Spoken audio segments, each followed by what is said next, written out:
Yeah. Thank you, Patrick.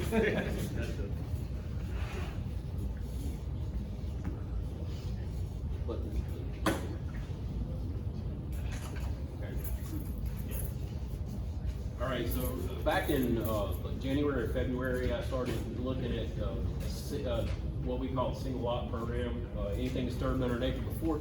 Before that, we didn't have anybody that was regularly inspecting those projects. I guess it would help if I use the microphone, wouldn't it? We didn't have anybody that was regularly inspecting anything disturbed under an acre. It was basically complaint driven, or if we noticed something that we needed to respond to, but not regularly going around doing inspections. But I started doing that and realized pretty quickly, a lot of times the builders would react in a way, if I'm sending an inspection report, it seems threatening, and they would react in a way that was not necessarily helpful. Basically throwing a lot of money at it, and that means to me throwing a lot of silt fence at it. But I quickly realized that a lot of times that silt fence can actually cause a problem that may not have been there to start off with. And so I'm trying to meet with as many builders as I possibly can to try to change the perspective on that. I think historically speaking, from a regulatory perspective, it's been the fault of the inspectors a lot of times. It seems like you automatically assume that when we show up, what we're looking for is silt fence. And I'm gonna say silt fence is not a requirement. What the requirement is to do something to retain the soil on your site, so there's no off-site sedimentation damage. So what I'm gonna do is go through some pictures real quick and and just explain. I don't have any words on any of my slides. It's all pictures. You can see where I block things out so you don't have like company names and things of that nature. So it may look a little funny, but you can see in this situation, all this silt fence is running downhill, and it doesn't drain to this other lot over here at all. If you did have water hitting this fence, it would be guaranteed to fail, and it would erode at the bottom. This to me is a huge waste of money, and it's also putting plastic in landfills. I mean, we need to think about that kind of thing as well. A lot of steel posts there. It's a lot of waste to me. I don't want you spending money on things that are not going to be effective. I can help you figure out a better solution if you give me the opportunity to. So this is the same lot. You can see how it runs downhill towards the lake. Still a lot of silt fence there. A lot of silt fence on the other side, running down this side. A lot of silt fence. They're stacking row upon row upon row of silt fence on the back of this lot here. You can see there's a lot. I mean, you got literally four rows of silt fence there. So this is not a situation where there's lack of effort on anybody's part. But as you'll notice, over here in this corner, you'll see it better in some other pictures. I mean, you see 1 row, 2 rows, 3 rows, 4 rows, at least 4 rows of silt fence there. You have multiple outlets. You got an outlet here, you got an outlet here. See the multiple rows of silt, 4 rows of silt fence there.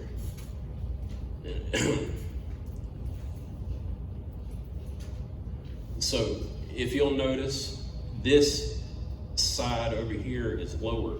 So what happens is this could be all sheet flowed off of this slope here, every bit of it. There's not a point of concentration naturally in this topography at all.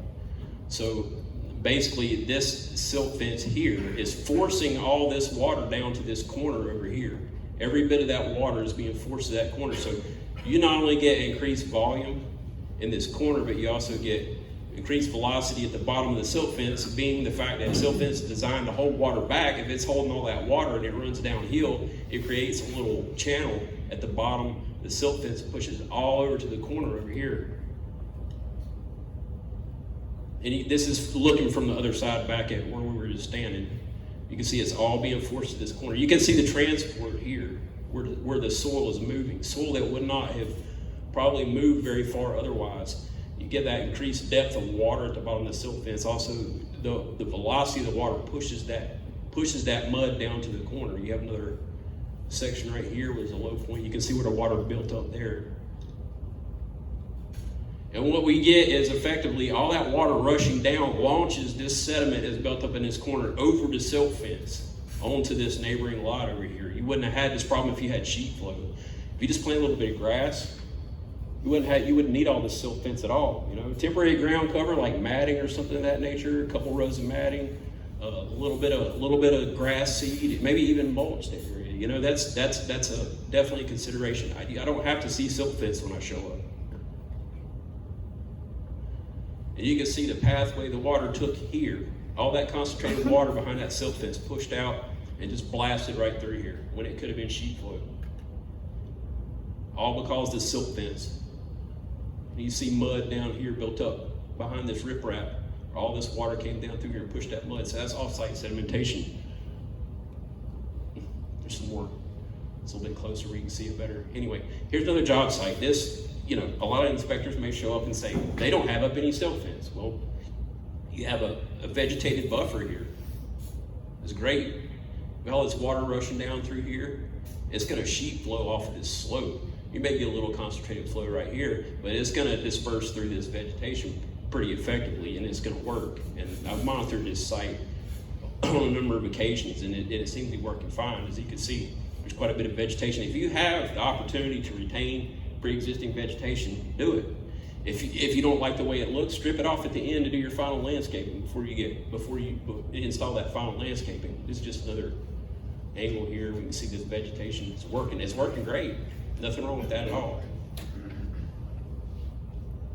Well, here's a situation where they put up a lot of silt fence. They've got a vegetated ditch line, which is nice. They retained. A lot of times I'll see a disturbed ditch because they go ahead and strip it all off, and then they put silt fence above it, which doesn't do very much good. Most of the water is coming through this ditch line. That's going to cause off-site sedimentation downstream here. Another picture of the end of that ditch line. You can see a little bit of sediment deposition in here, but it just stops. And that's basically the property line here, so you're fine. Just a little bit of vegetation is all it takes. Here's the upstream. Here's the back corner. I don't have pictures of the whole lot. Basically, I had the whole lot wrapped in silt fence, but you have the property line's way over here somewhere. You got all this vegetation here. You don't really need this at all.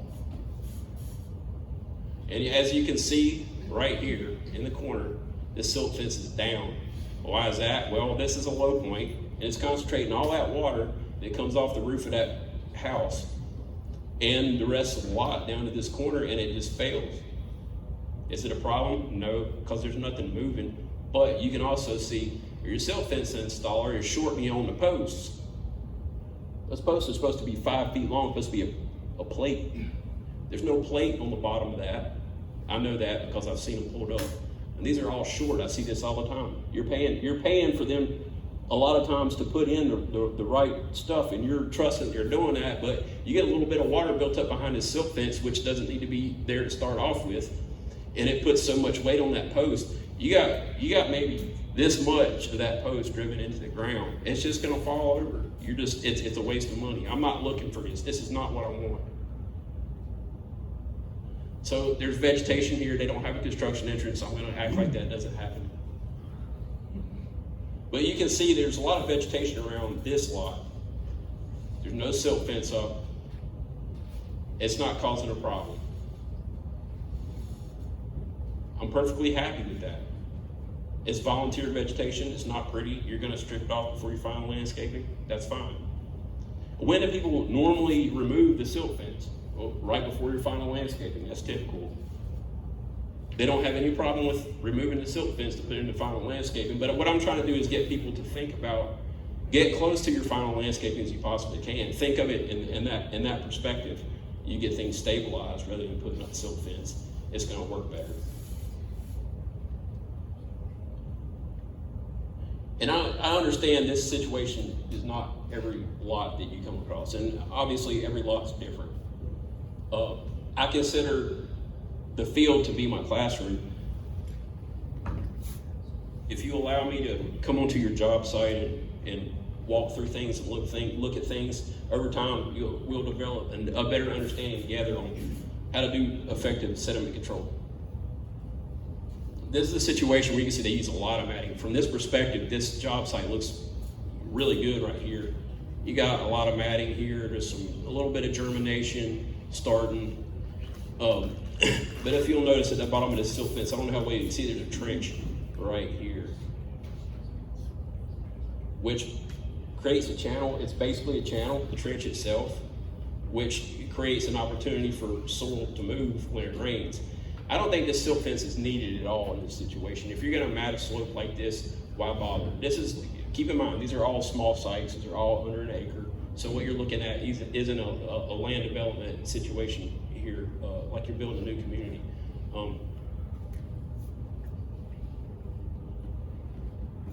This is looking from the other angle.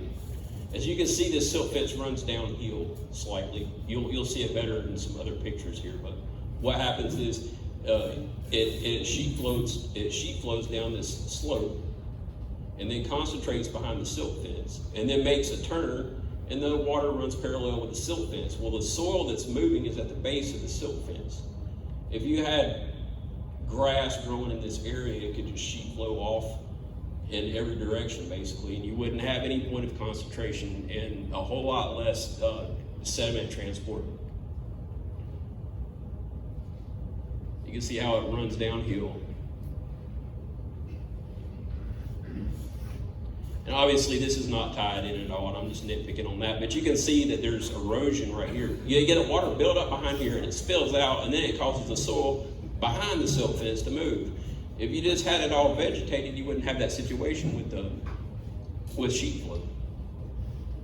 And really, silt fence is only there to try to get to a point where you have some vegetation anyway. So if you have an opportunity to install temporary ground cover, that is a legitimate control measure. Go ahead and do that instead. It's eroding back here. It's hard to see with that shadow, but then it's running downhill, getting to that corner and blowing out. If you just take all that silt fence out and just mat everything and get grass to grow, you don't have a problem. You see where it's coming out and it's causing a problem. Off-site sedimentation. You can see in this area, this area, this area. It's not terrible, it's getting caught up in this buffer, but it's there, it makes a point. This site right here, I showed up on and it looked pretty good. The topography is very forgiving. There's, quite a bit of vegetation next door. It runs toward the road, obviously. There's a little bit of stone right here that's stopping it from running. Here's a different perspective. You can see where the stone's here, stopping it from running toward the road. That's not a problem at all. The only problem I see here is a little bit of vegetation missing right here, and a little bit, it's kind of thin right there. There's kind of a point of concentration here where most of it's going to wash off. So really the best thing to do in this situation would be plant grass in these areas. So I sent an email and said, hey, I sent this picture. I said, hey, can you plant some grass right here and right here? And this is how they responded. So my point is, I'm having trouble getting people to understand that you don't have to do this. In fact, it's a waste of money and it's not effective. This is after one rainfall. You can see this corner collapse. So this is not needed. I see this all the time, by the way. And I understand why you laugh, because I'm presenting it this way. It is funny, but I see this constantly. It's not what I'm looking for. I'm not here to make you spend money. You're going to also see that they disturbed more soil in this area just by putting the silt fence in. They tore up all this grass that was there that would have been just fine. Now, I understand there are situations when you're building a house like this, you've got to trench through to connect utilities. Fine, trench through the grass and then throw a little grass seed and some straw on it, and you'll get some germination. Of course, seed selection, make sure that it's seasonally appropriate, and if you need guidance on that, I can always help you with that as well. But there's never a time of year where you can't plant something that's going to germinate a little bit. And this project here is going to be a good representation of that, because eventually in the slides you're going to see there's just a tiny bit of germination, and it's actually still very effective. So I showed up on this site. As you can see, there's no sediment control in place at all. You have this roof up here. You've got this slope up here. You've got a road over here that you'll see in a minute. All that's draining across this site right here. A lot of off-site water. And I got a complaint from these people right here. They have a lot of off-site sedimentation on their property. So I sent a letter out, and so you can see that's where a lot of the mud's coming across into their property. I sent a letter out to the builder. I contacted them, try to get them to put something in, and I'm assuming they know that they need to do something at that point. But what you ask for and what you get are often two different things. You can see a lot of water coming out through there. A lot of water. It's going to affect the construction at some point as well. You see the roadway, everything. Dump on that lot. Well, this is what I got from the letter that I wrote him. As you can see, the silt fence installed here is not going to be effective at all. But you can't solve all your problems with silt fence. It's not going to work. You got roof water dumping off right here, making a direct impact to that silt fence. I mean, it's just blasting that silt fence. This is never going to do anything. You can see where that impact has affected the bottom of the silt fence here, where it's eroding here. This is where the soil, the majority of the soil is moving, period. So I had some lengthy discussions and meetings with the builder to try to get him to understand how to do this better. It started by creating a diversion and matting it, seeding it. So you can see you catch the water as it's coming down this slope and it gets diverted to this ditch line. Now I know you're looking at this right now saying this is not very much as far as sediment control goes. This doesn't look like much effort. We're catching the off-site water from that neighboring house up the slope there and diverting it around the job site to the road and creating a roadside ditch here and matting and seeding. Matting and seeding, getting the water around the job site. Catching the off-site water here to divert it around the foundation. Matting and seeding. I came back after some significant rainfalls. I got just a tiny little bit of germination there. Like I said, it's not much. It doesn't look pretty. You can see this perspective, you can see a little bit better of it's just really a bowl, and they padded up in the middle. It was a terrible situation. That diversion's starting to get a little germination on it. It's taking the water to the ditch line. You get down to the end here, and there's a pipe that goes, little tiny culvert pipe here that goes under this driveway. When they put a little riprap there and a little wash stone. As you can see, if there was any sediment moving through these ditch lines, it will build up in this stone right here. This has been very effective, even though it doesn't look like very much of anything. That problem is solved. Okay, so I got a complaint from this one. Show up. Of course, there's off-site sediment being dumped onto the roadway. It's getting out, and they put up silt fence. They got their silt fence up, but silt fence is never going to work in this situation either. You got a ditch line here, and you got disturbance here. If you get clean, even if you had clean water behind the silt fence and it was all grass up here, dump past the silt fence and pick up all this soil and start moving it. So I started working with him, trying to get something better in place. You can see, I mean, this is just it's ineffective. It's a waste of money. So I said, try to get that slope stabilized. Even you're going to have basically a buffer from here to here, from here to here. The rest of your construction site can stay muddy. If you get a little germination on that, you're not going to have a problem. And that's what it looks like afterward. It worked. But they were able to retain that for the final landscaping, which is nice. Now, this is a good example here of the fact that silt fence needs to be on contour in order to work effectively. You can see there's quite a bit of vegetation here. This is possibly the next property over, but there's a lot of vegetation back there. You can see there, and there's a big buffer to the property line way back there. There's probably a creek, but it's a long way down there. You got a huge vegetated buffer. Well, this is all, you don't see any points in concentration in this topography at all. It's basically all sheet flow. And from this perspective, that silt fence looks like it's installed properly. But if you change the angle, you can see that it runs downhill. So any water hitting this silt fence is being redirected here, increasing the velocity. You can see how it picks up soil in this area and then it dumps it out down here.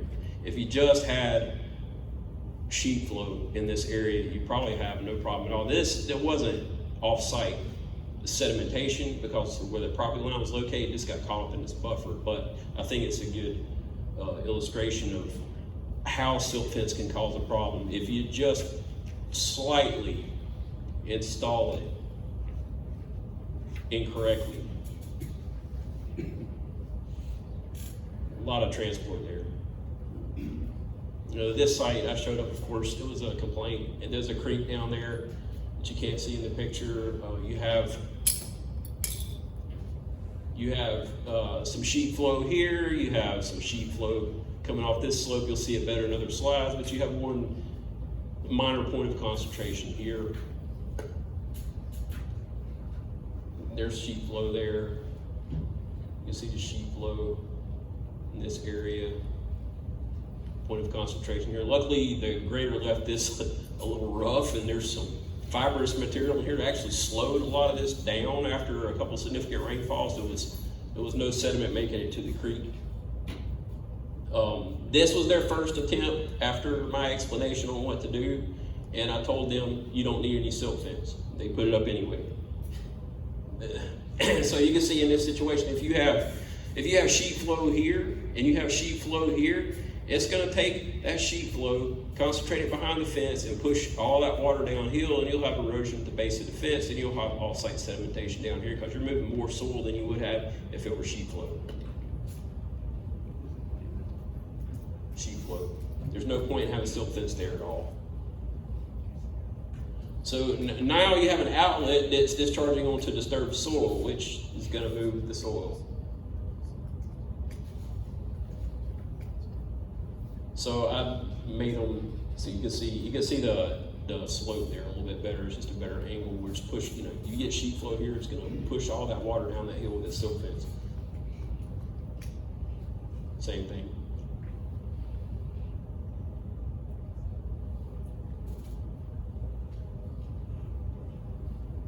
So I had them. I said at least eliminate part of the silt fence. If you're not comfortable in it, for some reason, I found that they like to use silt fence as a security blanket. It makes them feel comfortable. If you have all this matting, you don't need it for any reason at all.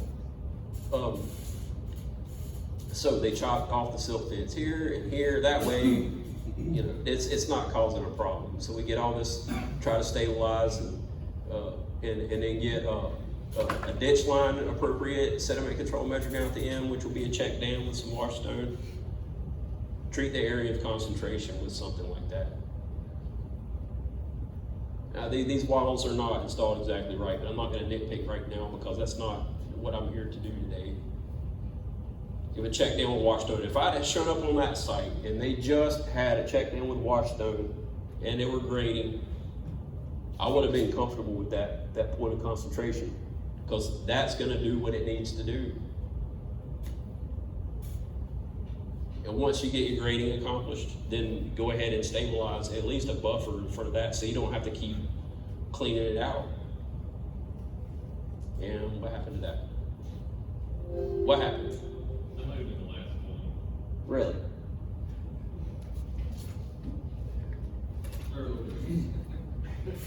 Don't want to do that. What happened?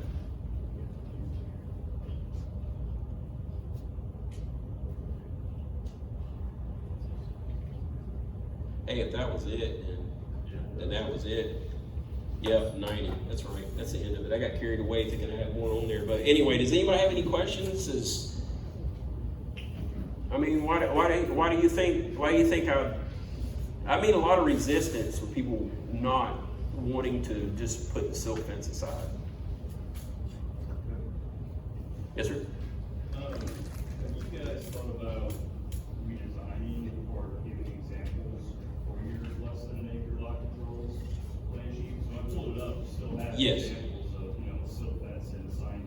Yes, that's a very good point, and something that I intended to cover. I'm glad you asked that question, because yes, I see from everyone else's perspective how that form can be misleading.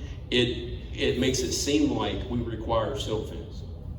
And it's just like, I think it's like a cultural thing. That's Yes, what it is. state level, you have your lot technicals. Yes, It is your value engineering assignment.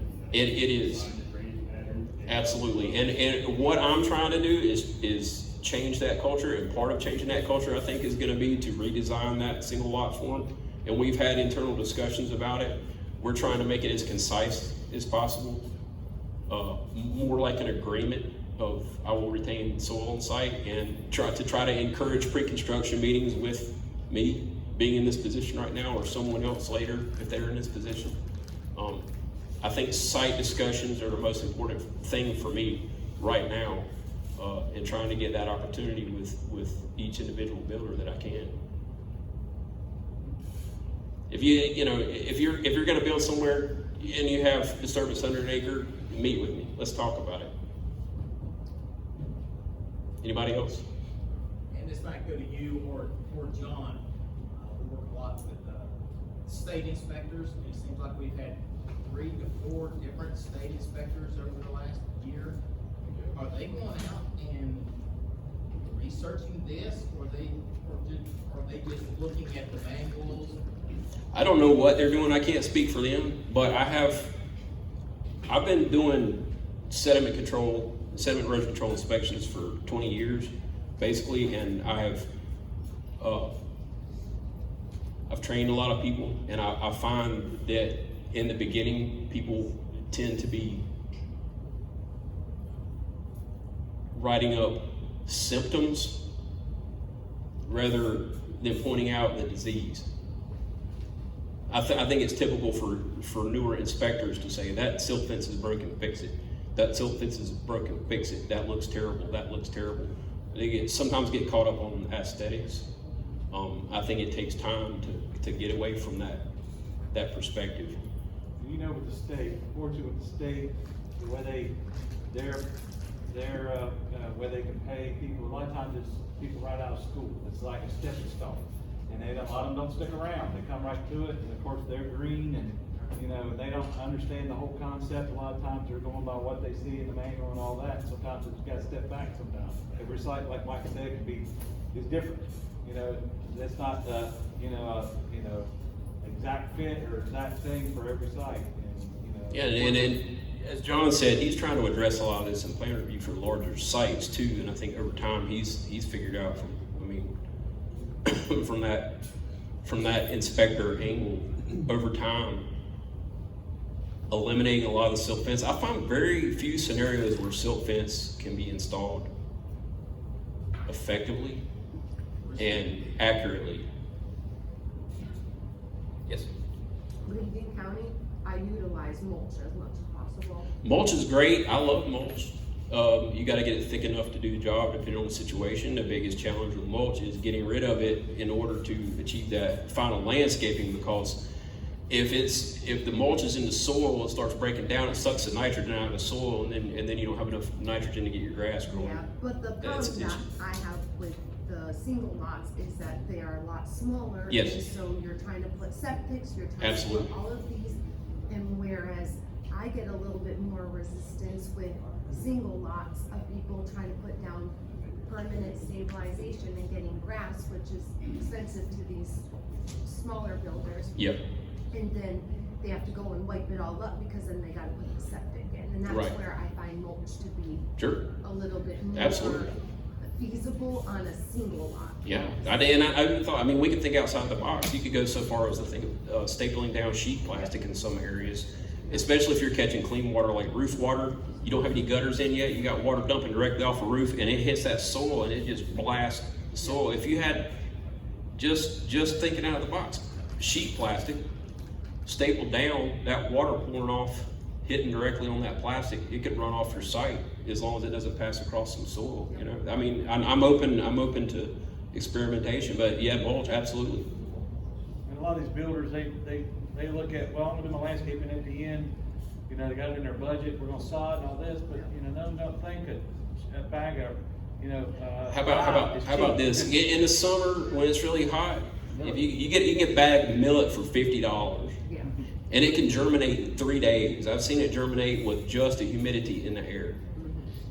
If you apply just millet, the recommended low end of the application rate, you get 4 acres out of 1 bag. And that's a lot cheaper than silt fence. If you can overseed, like overly seed an entire lot with that millet, if you get something, you're gonna get something. And it's gonna solve the problem. If you tear it up, fine. Yeah, I agree with you a lot. Right, of course, in the winter. So anyway, that's about all I have. Does anybody have any questions, any more comments, anything? Thank you, Mike. All right.